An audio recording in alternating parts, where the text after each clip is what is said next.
업종 공략 업앤다운, 오늘은 이데일리 맵 오현진 전문가와 함께하겠습니다. 어서 오십시오. 네, 안녕하세요. 자, 오늘 상승이 기대되는 업종부터 화면으로 만나보시겠습니다.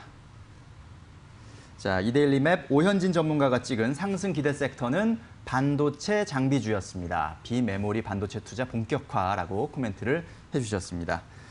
자, 반도체 장비주가 좀 상승이 예상된다. 역시 비메모리 반도체 투자가 본격화되는 그런 또 이슈가 있군요. 네, 일단 지금 시장에서는 좀 가격 매력을 가진 종목을 봐야 된다 이렇게 보고 있어요. 그래서 시장이 많이 올라갔다가 지금 상단에서 좀 흔들리는 그런 모습을 보여주고 있기 때문에 주가 상승이 지금까지 좀 가파르게 나타났던 종목은 특별한 악재가 없어도 흔들릴 가능성이 있다라고 보고 있습니다.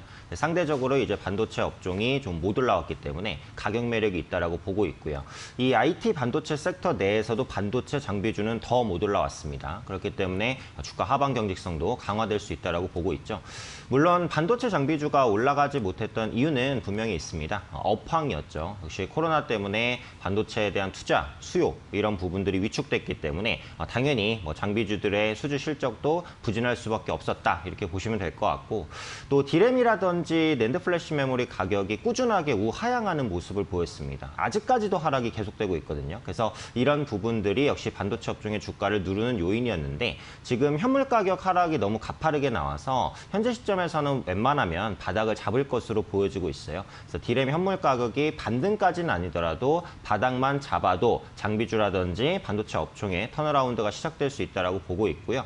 또 삼성전자의 2분기 잠정 실적 발표가 나왔죠. 영업이익이 8.1조, 어닝 서프라이즈를 냈습니다. 그래서 일단 2분기 실적 불확실성이 해소가 됐죠. 물론 삼성전자는 밀렸지만 삼성전자의 실적이 잘 나왔다는 것은 삼성전자의 주변주도 실적이 잘 나올 수 있다라는 것을 의미하는 거거든요. 그래서 IT 부품주와 반도체 장비주의 투자 심리가 지금부터 개선될 가능성이 있다라고 보고 있고요.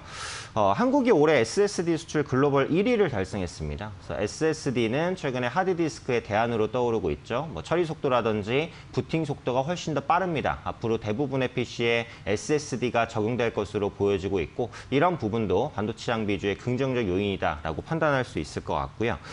대만이 원래 SSD 1위였어요. 그래서 이번에 한국이 처음으로 1위를 차지했습니다. 그래서 코로나19 때문에 전체적인 수출은 줄었지만 점유율 부분에서는 1위를 했다라는 점, 역시 한국이 반도체 강국이다라는 것을 다시 한번 확인할 수 있었다라고 볼 수 있고요.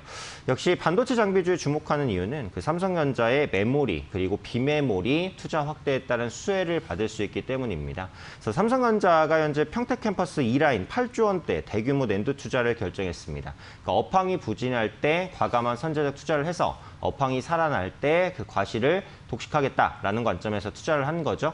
현재 반도체 장비주들은 대부분 삼성전자와 SK하이닉스의 이제 수주를 좀 받고 있는 그런 실정이기 때문에 삼성 대규모 투자에 따른 수혜를 장비주들이 가져간다 이렇게 보시면 되겠고요. 이 4차 산업의 핵심은 역시 스스로 연산이 가능한 그 비메모리 반도체다 이렇게 보시면 되겠습니다. 그래서 지금은 비메모리 반도체 시장이 그렇게까지 크지는 않은데 앞으로는 메모리 반도체 시장 대비 4배까지 성장할 것으로 보여지고 있고, 알려져 있다시피 삼성전자가 메모리 반도체에서는 글로벌 탑 지위를 유지하고 있지만 비메모리 시장에서는 글로벌 점유율이 10%도 안 됩니다. 그래서 이런 부분들을 끌어올리기 위해서 적극적인 투자를 할 것이고, 그에 따른 수혜 역시 반도체 장비주가 얻어갈 수 있기 때문에 단기적으로 이제 반도체 장비주가 급등하진 않더라도 꾸준하게 우상향을 보일 수 있는 섹터다 이렇게 판단하고 있습니다. 네, 그렇군요.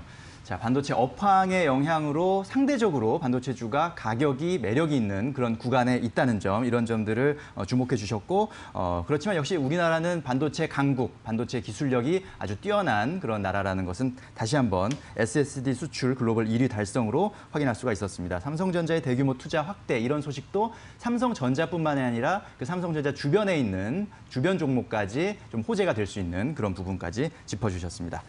자, 그러면 이번에는 오현진 전문가가 찍은 피해야 할 섹터를 한번 화면으로 만나보시겠습니다. 자, 하락이 예상되는 업종은 조선주를 꼽아주셨군요. 글로벌 무역량 회복 확인이 필요하다라는 내용입니다.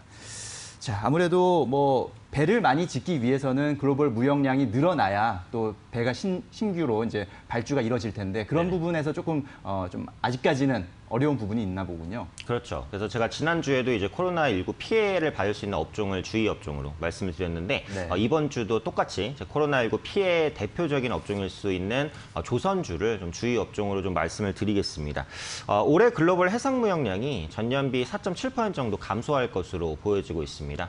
그러니까 해상 무역량 감소치 예상치가 계속해서 지금 하락하고 있는 상황이에요. 지금 표에 보시는 것이 4월 달 기준으로 감소 추정치가 바뀐 것이기 때문에 5월 달 6월 달 추정치는 계속해서 하향 조정될 수밖에 없다라는 거죠. 그래서 글로벌 무역량이 줄어드는 것은 이제 코로나19 때문에 뭐 소비가 감소하기 때문이다. 이렇게 볼 수도 있지만 각국이 국경 그리고 항구를 폐쇄하거나 제한하는 경우도 계속해서 늘어나고 있습니다. 그래서 이런 부분들이 어쩔 수 없이 글로벌 물동량 감소를 만들어낼 수밖에 없다라는 거죠. 그래서 국내 수출 부분에서도 6월 달 이제 수출이 약간 개선이 됐지만 7월 달에 재차 위축될 가능성을 완전히 배제할 수 없다라고 보고 있고요.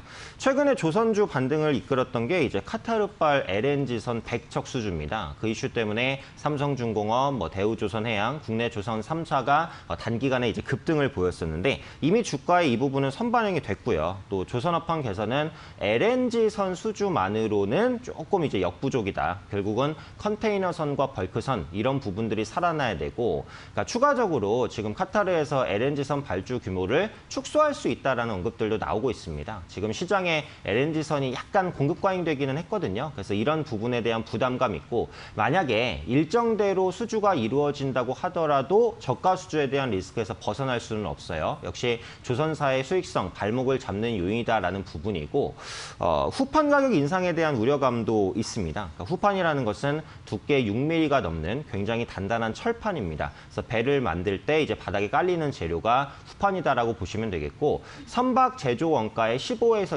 20% 비중을 차지하고 있기 때문에 뭐 원가적으로는 절대 적은 수준을 차지하지 않는다 이렇게 볼 수 있을 것 같은데요. 최근에 철강석 가격이 인상되면서 포스코, 현대제철이 그 후판 가격 인상을 추진을 하고 있습니다. 지금 철강사들도 후판을 생산했을 때 마진을 못 남기거든요. 그래서 가격 인상이 불가피한데 조선업황 둔화, 코로나 이런 부분의 영향 때문에 후판 가격을 못 올렸어요. 그런데 지금 철강 업체들도 후판 가격을 인상하지 않고는 버틸 수 없는 지경까지 왔습니다. 그래서 톤당 한 5만 원 정도 후판 가격 인상을 추진하고 있는데 후판 가격 인상이 추진되면 역시 지금 조선업종의 비용 부담 의료로 작용할 수 있다라고 판단을 하고 있기 때문에 이 부분에 대한 불확실성도 있죠. 그래서 종합하자면 이제 최근에 조선주가 LNG선 발주 기대감 때문에 올라왔지만 컨테이너선, 벌크선 수주가 살아나기 어렵고 여러 가지 불확실성들 앞서 말씀드렸던 LNG선 발주 불확실성, 후판 가격 인상에 대한 악재 이런 부분을 복합적으로 봤을 때는 현재 시점에서 우상향을 보이기는 조금 힘들지 않을까 생각됩니다. 그렇군요. 자, 조선주 같은 경우는 이 카타르에서 전해진 이 LNG선 대규모 수주 소식이 그간 조선주의 주가를 좀 끌어올린 측면이 있었는데 LNG선만으로는 사실 충분히 다 조선 업계를 살리기가 어렵다. 컨테이너선이나 벌크선의 회복도 필요하고 또 이 선박 제조 원가의 상승 우려가 있다는 점도 역시 조선주의 발목을 잡고 있는 부분인 것 같습니다. 자, 그럼 이제 오현진 전문가께서 선택한 오늘의 핵심 공략주는 뭔지 궁금한데요. 설명해 주실까요? 네, 그래서 반도체 장비주내에서 한번 뽑아봤는데요. 오늘 말씀드릴 종목은 그 테스라는 종목입니다. 네. 반도체 투자를 하시는 분들께는 좀 익숙하신 종목입니다. 그래서 삼성전자의 주요 그 투자 수혜를 받을 수 있는 종목이다. 이렇게 보시면 되겠고 가장 큰 핵심은 그 3D 랜드 부분의 투자가 본격화돼 있다는 거죠. 그러니까 3D 랜드는 기존의 2D 랜드, 평면 랜드를 수직으로 올려 세운 겁니다. 이 반도체라는 게 그 좁은 공간에 얼마나 많은 재료를 넣느냐. 쉽게 말해서 집적화, 이게 관건인데 지금 평면 랜드로는 이 부분이 한계에 왔어요. 그러다 보니까 아파트처럼 수직으로 세워서 집적화를 이루려는 것이고 올해 같은 경우에도 역시 3D 랜드 부분 투자가 확대될 가능성이 높고요. 이 테스는 3D 랜드 부분에서 세계적인 기술력을 가지고 있는 업체이기 때문에 수주 기대감이 가장 크다라고 판단을 하고 있습니다. 또 비메모리 반도체 부분 투자가 본격화되면 이제 비메모리 테스트 그리고 후공정 등에 대한 수요도 자연스럽게 올라가겠죠. 지금 코로나 코로나19 때문에 그 4차 산업 관련된 투자가 좀 미뤄졌어요. 그래서 이런 부분들이 하반기에 좀 집중적으로 집행될 수 있기 때문에 이 부분에 대한 수혜도 테스가 가장 크게 누릴 것이다라고 판단하고 있고요. 또 꾸준하게 자사주를 취득하면서 적극적인 주주환원 정책도 시행하고 있습니다. 2017년부터 2018년 그리고 2020년 매년 이제 자사주를 취득하는 그런 모습 나타나고 있고요.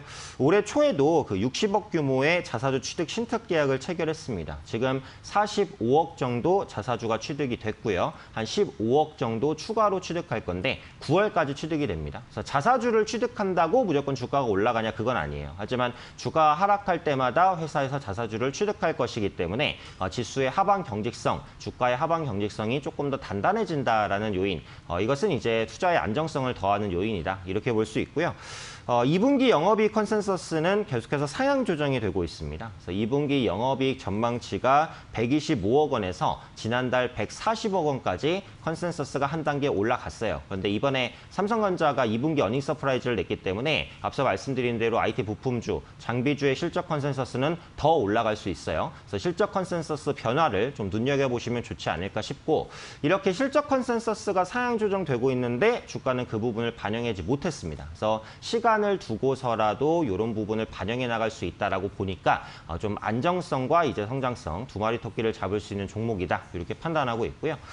기술적으로는 지금 저점을 완만하게 올려 세우면서 상승하는 흐름 나타납니다. 그래서 이전에 코로나19로 급락했던 그 저점을 회복하는 우상향 추세 나타나고 있으니까요. 현재 주가 기준으로 충분히 공략이 가능하지 않을까 이렇게 판단하고 있고요.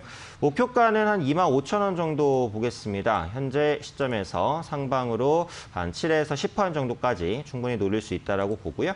손절가는 25,500원 5월 달에 저점이었던 맥점으로 잡아드리도록 하겠습니다. 네, 자 상대적으로 가격 매력이 있는 반도체 장비주 주목할 필요가 있다는 말씀, 그리고 조선주는 하락 예상 섹터로 꼽아주셨고요. 그리고 오늘의 공략 종목으로 이 삼성전자 투자 수혜를 받을 수 있는 종목 테스를 짚어주셨습니다. 자, 저희가 전해드리는 투자 정보는 잘 활용하시고요. 투자에 대한 판단은 시청자 여러분의 몫이라는 점 다시 한번 말씀드립니다. 자, 오현진 전문가님 오늘 말씀 잘 들었습니다. 감사합니다. 감사합니다.